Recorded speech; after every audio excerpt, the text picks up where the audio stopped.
Okay, I don't have any script for this or anything, but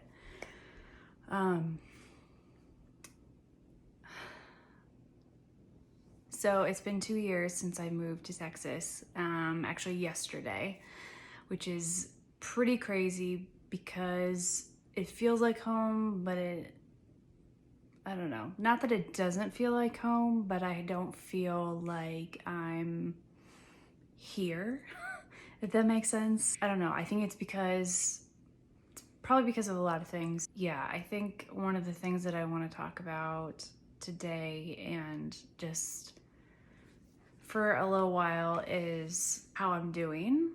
And yeah. So I'm not great. And I haven't been great for a while. And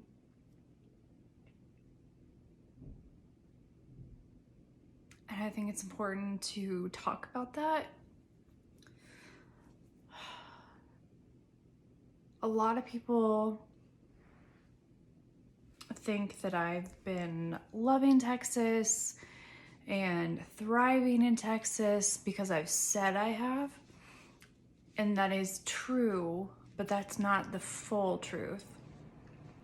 I have struggled a lot since I've been here, but I don't want to tell anyone or show that I've been struggling because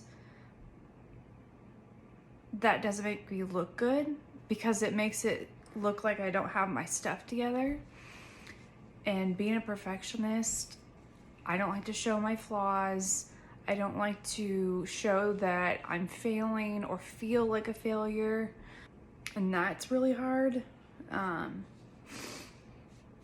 So I've been, first I lived in Round Rock because that was closer to my office. And then I moved a little bit further away in a new apartment because I thought I was gonna be moving because my boss told me I was gonna be able to move out of Austin. And spoiler alert, I don't like Austin, actually. It's a great place, but it's not where I want to stay, and it's not where I want to build a family or build a life here. Frankly, it's just too expensive, and I just can't deal with it. The traffic is horrific here. All the things that people have been saying about it are very true. Things that you see on the internet and all that, it's all true. And it's great for some people, but housing prices are going up exponentially. My rent from my previous apartment went up $300 a month, which is outrageous.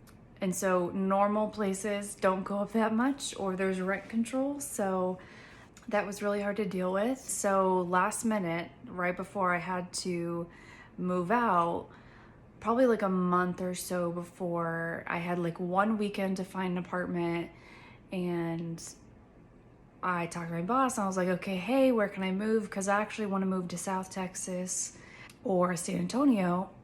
And at first he said yes, but he didn't tell me which place I could move. So I ended up talking to him, and he was like, nope, we want you to stay in Austin another year.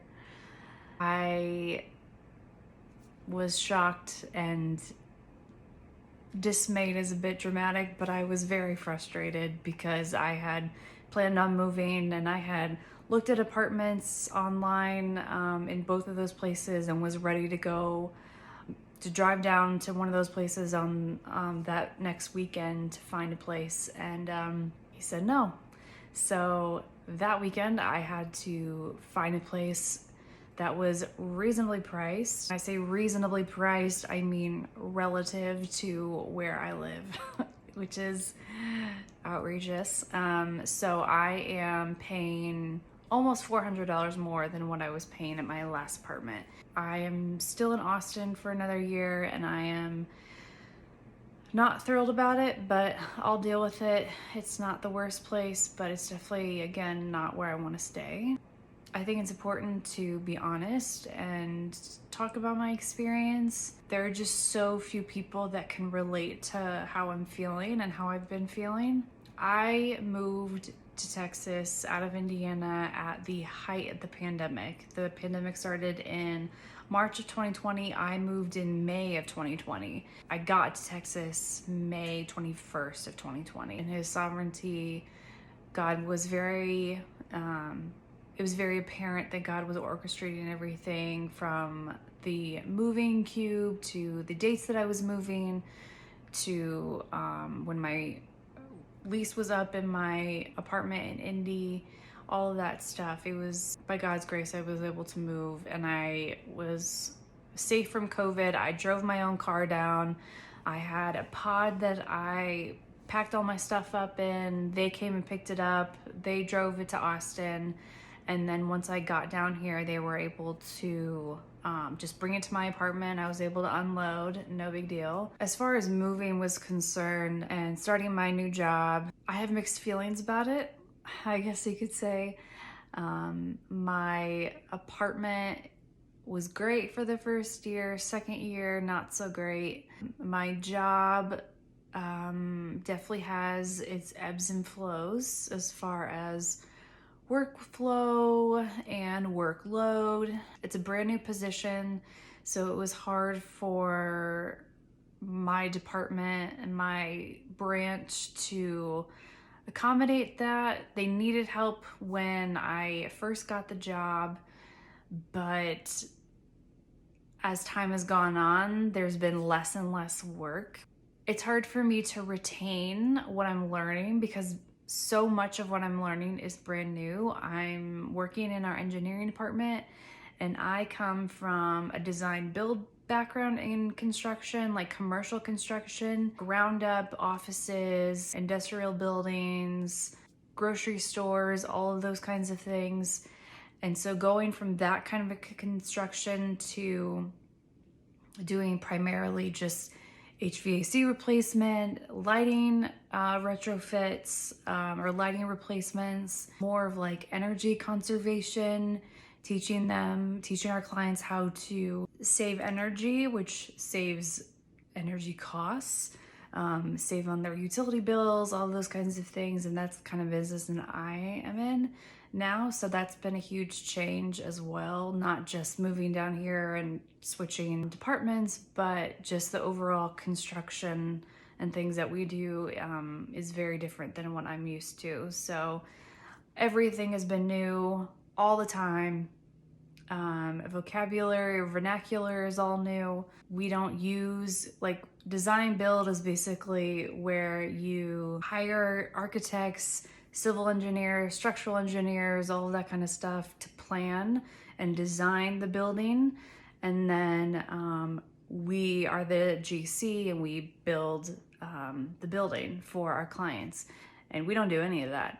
We're starting to, and the hope is to grow in that industry here in Texas, but we're definitely not there yet. So it's very new still. All of that kind of stuff has been very different. So everything that I do in Texas for my job is new. Everything is new. So just imagine getting up in a brand new place where you don't know anyone. You're going to a job where you don't know anything.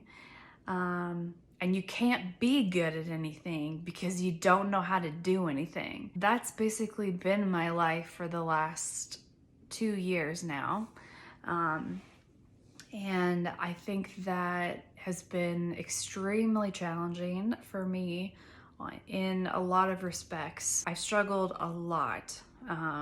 Again, because I'm a perfectionist, it's hard for me to get good at what I'm doing because I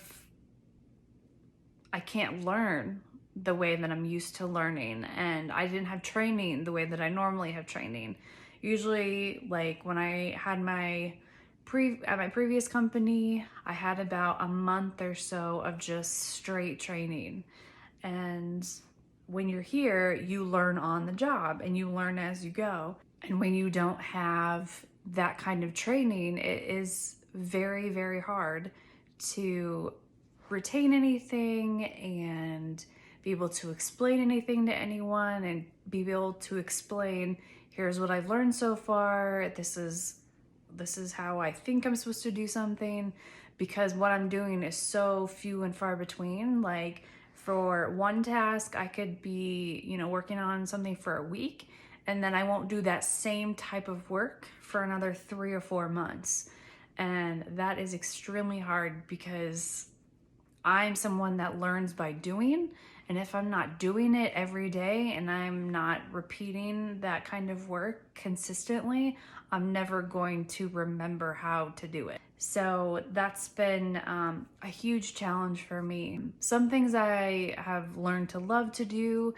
As a lot of you know, I've been licensed to be a drone pilot for my company, and I've learned how to do that really well because that is taking something very technical, but then incorporating the creative side for me, which has been honestly a dream come true, because I've been wanting to learn how to fly a drone since I was in Indy when I had my own photography business. And yeah, I'm just so thankful that my work has let me do that. And it's been very successful and very well received, and I hope to keep doing that for a long time, and to get a lot better in it, because yeah, I've just really fallen in love with it, and it's the biggest, most passionate thing that I get to do in my job. And people know that I love it, and people really like the content that I've been creating for our clients, but also for our company as well. So I'm really, really thankful that I have that piece of my job. But basically everything else, it's like I'm working with so many other people, really, really smart people in my company, project engineers, operation managers, engineers, development engineers. I mean, I work with incredibly smart technical people, and I come from a background in journalism, and specifically photography and photojournalism, and it's very different, to say the least. It's very different, and I come from a whole other different type of construction. I mean, oh my gosh, I mean, maybe 95, 99% of the people that I work with have never done design build. And some people don't like it.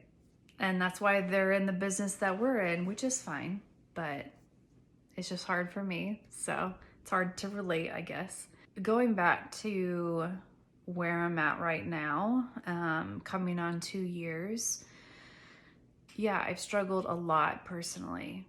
And I don't really share that a lot. I might have shared like hints of it online, but I don't share a lot of it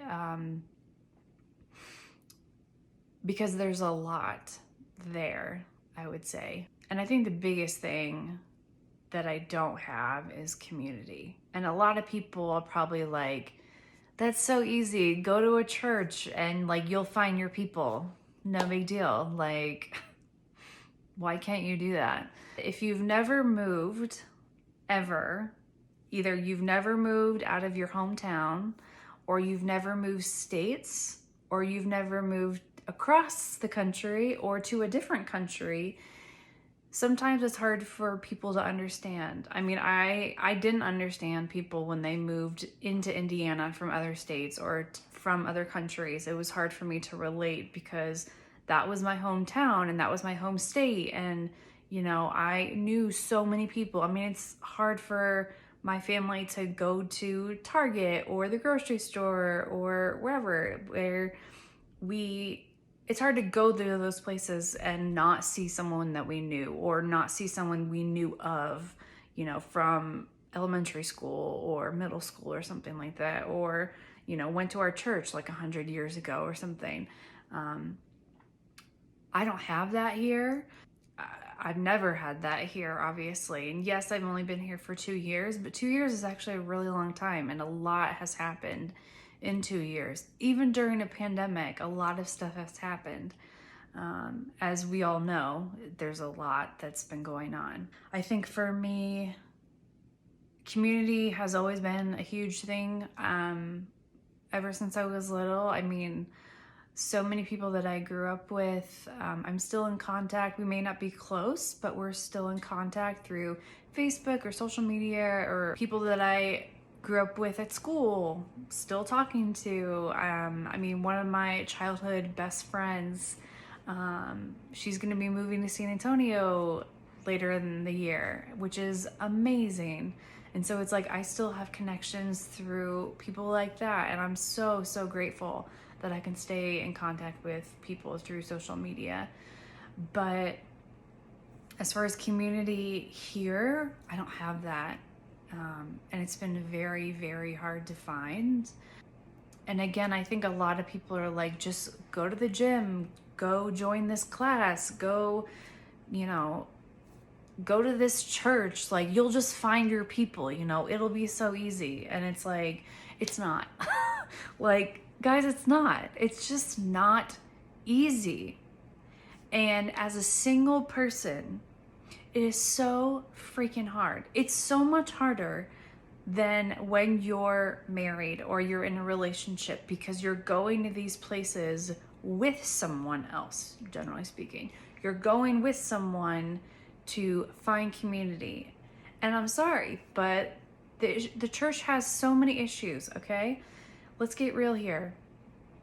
Spoiler alert, when you're single, it's so much easier to go undetected in a church and to fly under the radar when you're going to a church, especially a new church that is not trying to find people that are single, because we're quiet, we blend right in, we can just blend right into the crowd, no big deal, it's fine. But when you're in a couple, there's two people, and so it's easier to approach someone or to approach a pair or a group to get them to, hey guys, come sit with me, whatever. Like, is this your first time? And it's just easier to talk to at least two people at once, if not more. Because even some of the most extroverted people, it's just easier to approach a group like that or a pair like that. I don't know what it is. I know there's some kind of psychology there, but the reality is, yeah, it's just so much easier for people like me to fly under the radar in the church, period. I know people will argue. I don't care. If you're watching this and you're married or in a relationship, you have never been single like I have. And I'm not better than you, but I have an experience that you do not have and have never had. I have been single my whole life. I have never walked into a church with a boy next to me. Never, ever. I have walked in with groups of people or a friend, and we are approached. And I've experienced that. But when I walk in by myself, I am not approached probably 80% of the time. I'm not. If I go to a church and I've never been there ever in my entire life, I can easily walk in, go to the back, and then walk out the side with no one ever knowing that I've been there, ever. Even if I walk in the front doors and I leave through the front doors, oh my goodness, I can still go undetected. People see me walk in because I make eye contact with them and I see them and they see me. I know they do. But they don't talk to me. They don't approach me. It's just the way that it is. And it's not okay. It's not okay. But that's just the reality. And it's just so crazy because so many people are wanting to change that and wanting to do things differently. And that's great. But like, I haven't experienced that change. And I've gone to a lot of churches. When I came back from Ball State, moved it back to Indianapolis, I didn't end up going back to the church that I grew up in. I tried to find a different church, and my experience was the same. When I came back from Indy, I kept going to churches that I thought I would fit into, you know, a lot of young people, loved it. I love the theology, doctrine, very on point for me. And I would get in there and I just walked in, listened to the sermon, sang the songs, walked out. No one approached me. Or someone approached me one time maybe, but they never invited me to anything. They never followed up with me. All of that stuff. I mean,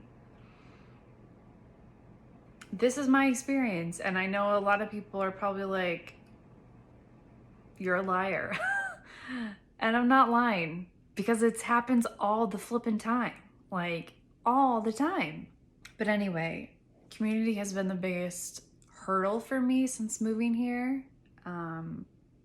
You know, when I first moved here, a lot of the churches were online. The church that I got involved with doing social media, they were online when I first got here, and they were online for a long time during the pandemic. I want to say the first year that I was here, they were online and were not meeting in person, and then slowly getting back into in-person and all that. But it was just very, very intimidating as a new person, as someone who would consider themselves an introvert, extrovert, or extrovert, introvert. I am someone that becomes comfortable when I know that I feel safe and that I feel known. And I still have not found that place. And I still do not find, or I have not found a place where I feel known and then I feel like people want to know me. And that is extremely, extremely hard. Coming here during the pandemic and trying to find a church when they're not doing in-person services is extremely hard. So I was very lonely for the first year. So I heavily, heavily relied on going back home, keeping in touch with my friends back home, FaceTiming. I mean, we did probably a year of Zoom meetings with my family every year, because my brother and sister-in-law had just moved also to New York later that year as well. So there was a lot, you know, there's a lot of change for a lot of us, but we also had a lot of family stuff happening that year. So it made it easy for me to go home and to stay in contact with people at home. So I was fine the first year, honestly, when I moved here, because I didn't feel like I had to find community right away, because I kept going home, and I traveled a lot for work as well. So that kept me busy and kept me my brain occupied. But as the second year started,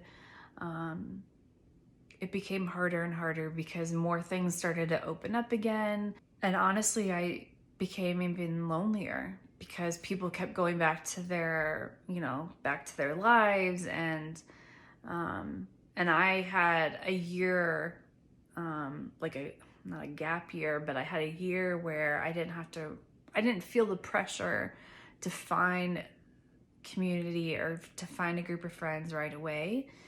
But the second year was so much harder, and it's still so hard today, because I don't have community, and I don't have a church that I belong to, that I've joined and gotten really involved in.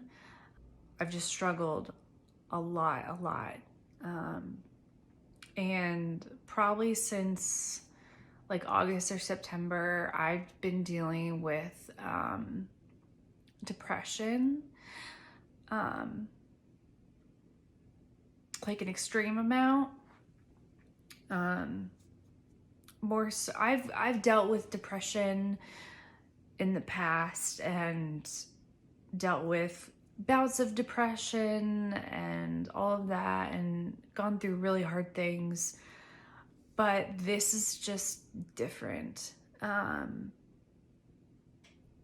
because I just never felt like I could get out of it. I'm still not out of it.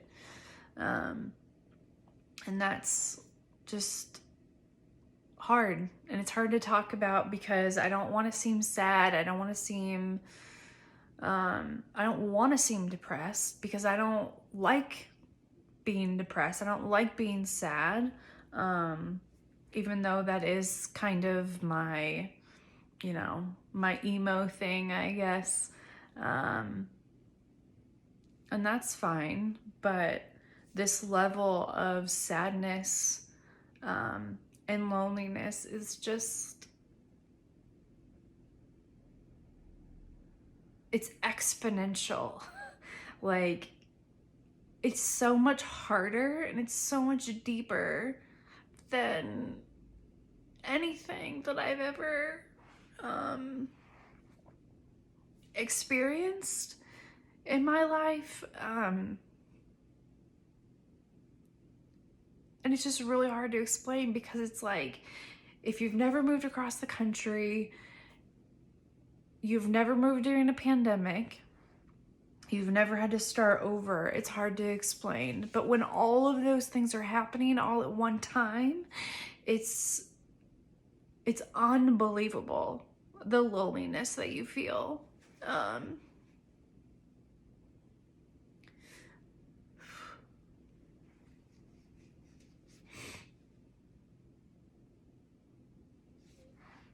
And it's like, one of my coworkers recently told me, he was like, you left everyone that you love behind, and you left like everyone that knows you and like knows you well and has known you, your whole life, and you left to start a new career and a new life. And it's like, it's not any better. And there's a lot of reasons for that. The pandemic is just ruined everything for so many people, and left so many people orphaned and in so much pain and just heartbreak. And it's just, all of that. It's just horrific. And just the trauma that comes along with that. I mean, people, it's just so frustrating, if I can be completely honest, to watch so many politicians and, people on TV and everything just like completely, they just want to get back to normal. And I'm sorry, life is not going to be normal going forward. We lost so many people during the pandemic, myself included, people that I loved and cared for, and they lost their lives during the pandemic. And for people to say that it wasn't real, I can't. Like, I cannot deal with people like that. And I don't have time for people like that at all. I could say a lot more, but I'm not going to, because that's not the point of this video. But what I'm trying to get across is the trauma and the pain that came from the pandemic. There are so many layers to what happened to us. And the fact that COVID is still not gone, it's not been eradicated, it is still here, it is still hurting people, and it's still killing people. We're not done. That's unreal. It's unreal. And it's having there's so many ripple effects from COVID. Not just physically, but mentally, emotionally, spiritually. And it's not even about the fact that we couldn't go to church like in person. Yes, that sucked and that was not great, but like, God is not in a church building. He does not reside only in a church building. He is God. He is omnipresent. He is omniscient. He is everything. So it's like we don't have to go anywhere or do anything to go find him and to see him and to experience his goodness. He is everywhere. So it's like anyone that said you have to go to church, you have to give, you have to do all these things, like, it's such garbage. And because that's not who God is, it's not who Christ is. So just want to make that point abundantly clear, okay? So, I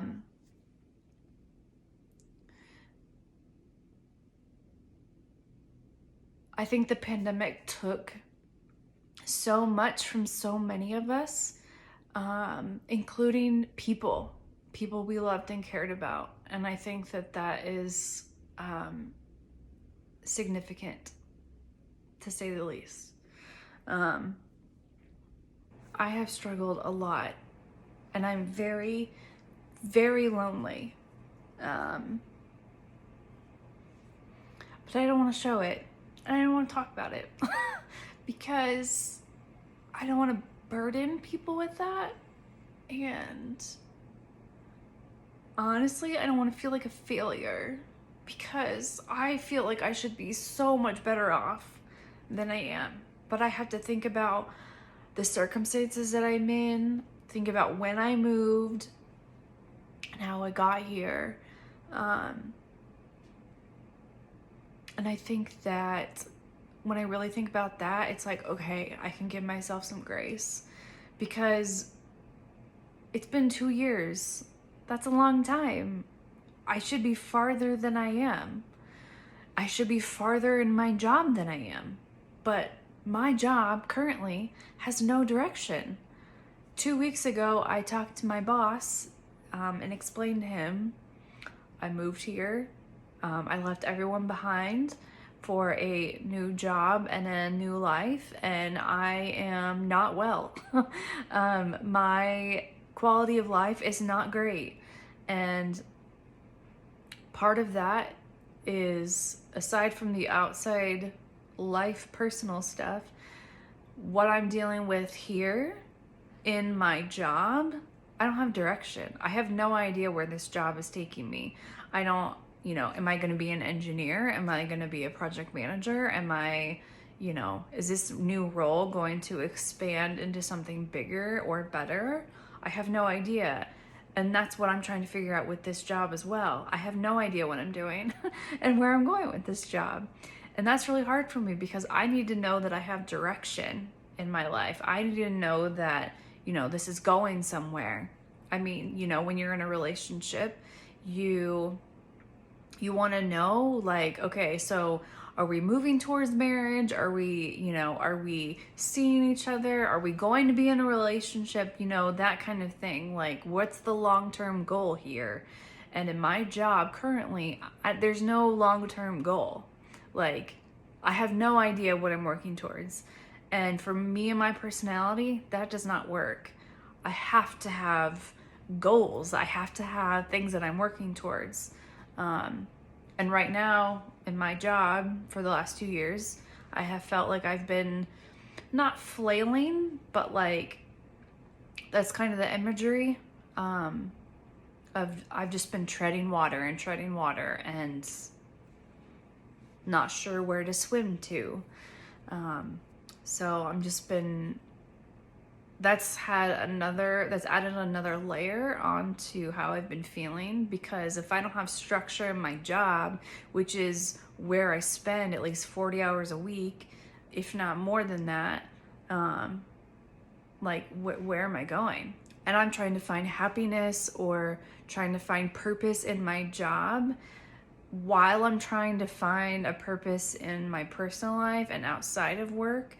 I look to my job for happiness. And if I'm not finding that here in my job, then I'm unhappy all the time, which is how I've been feeling for a long time. I think the biggest way that I can explain it is I've been uncomfortable for 2 years, all day, every day. The only place that I feel comfortable is my apartment, because I don't have to perform. I don't have to act like I have my stuff together. You know, I'm comfortable around my coworkers, some of them, not all of them. Like the people that I'm closest with, I don't feel like I have to necessarily perform for, but they don't know me the way that people back home knew me. And I'm very happy in Texas. I mean, I moved for a reason. A lot of people are asking me, when are you gonna move back? When are you gonna move? I'm not gonna move back. Unless God is like, girl, you gotta go. Like, you gotta, like, I'm telling you to go back home. I'm not moving back home. I don't want to move back home. I moved because I wanted to change, and this is where I want to stay. But it's just been a lot harder than I expected. I think when it comes to finding people, especially during the pandemic, a lot of those people, they stayed within their groups because that's who they were comfortable with. It was harder for them to open their doors to outsiders, which I understand, and no big deal. If you've gone months and months or a year without seeing people that you love and care about, the last thing that you're gonna wanna do is to open your doors to strangers. That sounds really harsh, but I get it. Because you don't know where those strangers have been, because you miss the people that you have not been able to interact with and talk with over the last, many months or a year or so or whatever. So inviting a stranger into your life or wanting to make new friends is not really your highest priority. And I understand that. Like, I totally get that. Because if I went through all this stuff when I was in Indiana, I would feel the same. I would just want to stick with the people that I know and that I care about and that know me and all that. And I totally get it. Like, I get it. And I don't take offense to that at all. But being the one that has to deal with those consequences is extremely hard, and has not served me well at all. So yeah, just trying to explain comfort. I don't have anyone to rely on. It's just me. I know I have people here that know me and care about me, and I've met a few girls because of a Facebook group for girls in Austin, which are so great and they're so sweet and I love them dearly. And I'm really thankful for them because I feel like they've been able to, I think without any interaction with people that lived here, I think it would have been extremely, extremely hard. So shout out to Autumn and to Sydney and Cass. You guys are awesome. I think the biggest thing is when it comes to making friends and wanting community, when you're depressed and you're already uncomfortable, the desire to continually put yourself out there all the time is so draining. I mean, I can't even begin to put into words how draining it is. It's like I want that so badly, and I want friends, obviously, but it's very, very hard to. You have to start over. I mean, I'm starting over. Coming here, I knew one person, and that's it. And I had never met him in real life. But we were good friends, and so that made me excited to come here. But other than that, like, I didn't know anyone. Yeah, it's hard to explain to people, especially when you have depression, the desire to do something or the desire to want something is just not as great when you're depressed, because you just want to feel comfortable and you just want to feel normal. It's hard to explain to people when you are depressed and you want something and you think you know how to get it, but you just don't have the energy to get it. For me, that's the biggest toll that depression has put on me,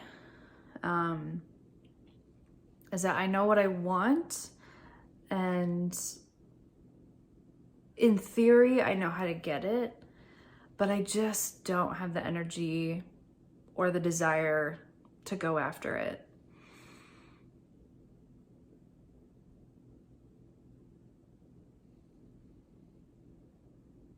And that's really hard. It's hard to explain. It's hard to help people understand that. It's such a dichotomy, because it's like, you know how to get it and you know what you want, but you don't want to do it or put in the work to do it. No, I don't. No, I don't. Because the energy that I have to put in to get there, it just seems like too massive of a hill to climb or a mountain to climb to get there. And it's just like, it's not worth it. At least it's not worth it to me right now. And again, not that I don't ever want it, but I just don't have the capacity or the energy to put myself in continual uncomfortable positions, because that's all I do. That's all I do all the time since I've been here. All day, every day. Putting myself out there all the time, going on dates, putting myself on these dating apps to meet someone. And I mean, I'm just tired. I'm just tired all the time. All the time. And then on top of it, to do a job that I don't know how to do, and therefore I'm not good at, makes me even more tired.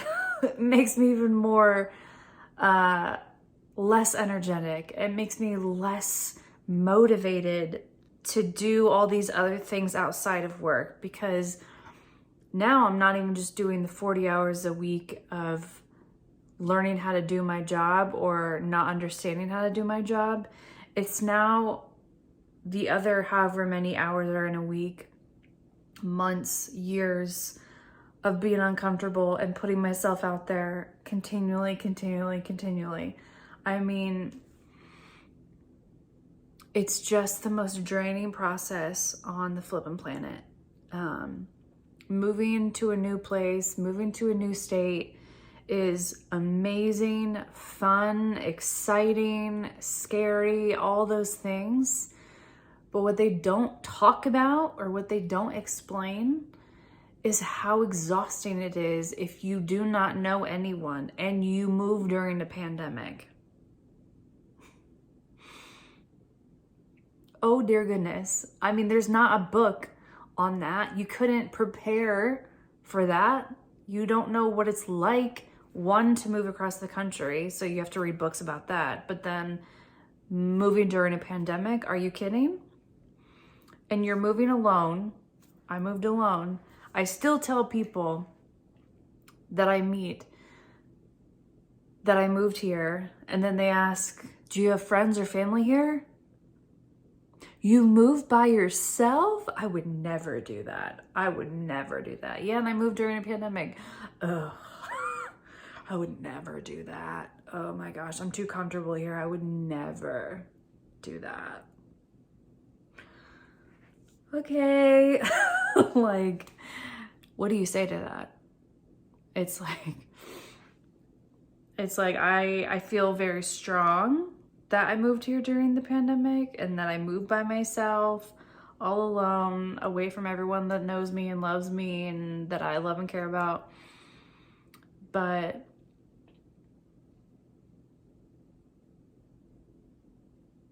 it's just very lonely. It's just very, very lonely. I think about it a lot and I'm like, would I have still moved at the time that I did during the pandemic? And I always come back to yes. Even as hard as it has been and extremely depressing for a number of reasons, I would still definitely have moved. I think it was, at the time, it was the best thing for me and my life and what I needed. It didn't turn out like I thought it was or thought I would have, but I'm still here and I'm not giving up, which is why I'm talking about this, because I've been kind of suffering in somewhat of silence for a long time, but that's not really doing me any good and I don't want to stay in this place, which is why I want to talk about it. But yeah, I think it's really important to talk about stuff like this. And I think I go back and forth about the church and mental health, and because a lot of the people that I'm surrounded with do talk about mental health, and we've been talking about mental health since college and being in ministry. I mean, that was something that we talked about a lot. So in my experience, the church has been good about talking about mental health, but that's because I was surrounded by that. But I know the bigger global church is not super open about mental health and what that looks like. So hopefully that will change soon. And that's also why I want to talk about this, because I think it's important to talk about. I've been on an antidepressant for a little while now, for a few months, and to be honest, it has not helped. I had hoped that it would help, but it has not helped. So that's not to say anything about antidepressants. It just means that I haven't found the right one to help me. And hopefully, by God's grace, I will find one that works for me. And no one asked this, but something else that I haven't talked about like at all, hardly, is body image. I've actually struggled with body image since I was very, very little, which also adds a whole other layer to this. I am someone that eats as a way to soothe myself. I find comfort in food. I've struggled with my body image for, gosh, I want to say since elementary school. I just don't talk about it, honestly. My weight has fluctuated immensely since I was little. I've been anywhere between an 8 and 14, probably since middle school, which is insane. I definitely gained weight in the last several months.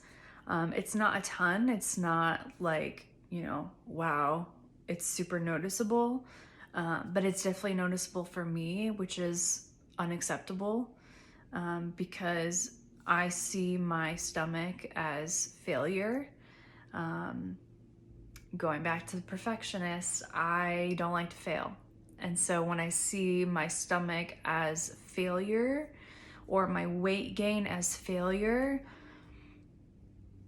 that is very significant for me, and extremely hard, because I just am super duper hard on myself. And when you're depressed and you gain weight, makes life very, very hard. I'll say that. And within the last few weeks, because I've been wanting to get out of this depression or fight against it finally, I've been trying to take all the steps that I can to defeat it or defeat these things. And depression is very complicated. Depression is not something that you can just like turn off or just wake up the next day and be like, I'm not depressed anymore. That's not how that works at all. It'd be great if it was, because then none of us would be depressed, but it's not how it works. But depression has taken its toll in the form of gaining weight. And when I gain weight, I feel yucky. And when I'm depressed, the last thing that I want to do is go to the gym, because I just want to sit on my couch or I've never been bedridden during my depression. I am someone that you would call a high functioning person with depression, or high functioning depression. So looking at me and looking at my life and, going to work every day and, traveling for work and all that, more than likely the goal is to not appear like I have depression, because I want to appear like I have my stuff together and that, there's nothing wrong.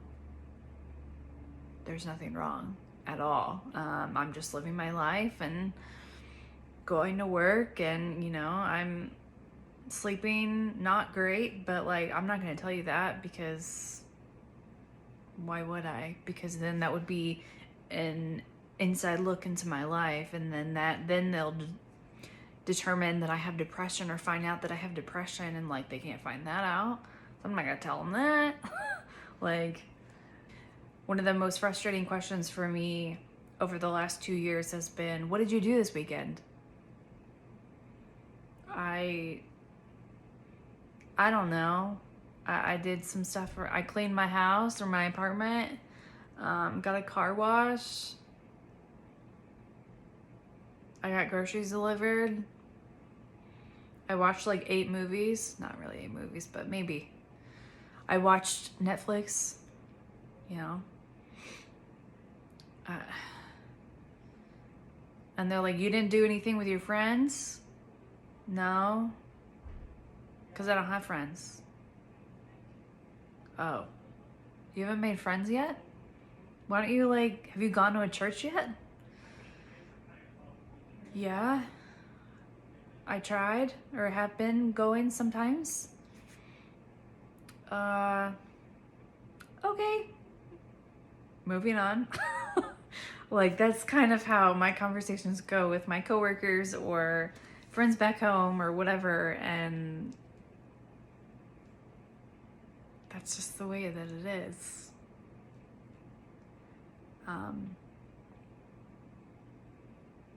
But yeah, the last thing that I want to do is go to the gym. But within the last few weeks, I've really, really tried to push myself. And I joined Planet Fitness because they just opened one 8 minutes away. So I'm like, okay, I joined. Now I just need to get there. If I can get there, I know what to do. I know what areas to work out at. I have a routine when I get to the gym. But it's getting to the gym that's the hardest. So I've gone a few times. I think I've gone twice so far. I'm planning to go again either sometime this week. I'll say that. Sometime this week. Do I feel good afterwards? Yes, I feel very accomplished. But does it change my mental state? No. And working out for me has never been that. I think a lot of people misunderstand that, go to the gym, it's gonna change your outlook, it's just, just gonna affect you so well, and that's just not the case for everyone. Even when I'm not depressed, that has not been the case. I used to do bar classes when I was at Indy, Loved it, loved it. Did it change my problems or change my outlook on things? No, no, because my problems were still there. So some people, it really affects them, and I think that's awesome. But I think it is a lie that that is the case for everyone, because it's just not true, because I am a testament to that. It's not true, because exercise does not affect everyone in that way. I have gained some weight and I'm really not thrilled about it. And so right now I think the biggest thing is just going to the gym. I don't even care about changing my diet or eating healthier. I don't care about that. I don't care about that, because that is not important to me right now. For me, small steps, baby steps are the most important thing to me. And every day, it's just because every day is a battle when you're in depression, because everything seems so dark, everything seems so heavy all the time. And so it's like, if you can just do one thing, great. If you can't do that one thing, that's okay. There's tomorrow. No big deal. Because as a perfectionist too, if I put too many goals on top of myself or too many expectations on myself, when I'm depressed, I just give up, because I don't care that much. Because it's easier for me to give up than it is to try. And so I'm like, okay, I want to go to the gym today. Great. When am I going to the gym? Around this time. Great. Do you want to eat healthy? If I feel like it. Okay, great. Do whatever. Because for me in particular, and I can only speak from my experience, no one else's, that's how I operate. And that's how I've had to try to get through the day. But yeah, I think that that's where I'm at right now. And yeah, I just think that opening up about this is very helpful, and even if it's not helpful for anyone else, it's helpful for me, because it helps me feel less alone, because the more I talk about it, the less burdened I feel, because it is real life, it is my experience. Thanks for listening to me. There's a lot there. Yeah, I think it was important to document this, and share my experience and share my story. And I'm gonna be sharing more, but this is kind of where I'm at right now. Yeah, I have a lot more that I want to say, but I'm tired. So there's that. Love you guys. Thank you.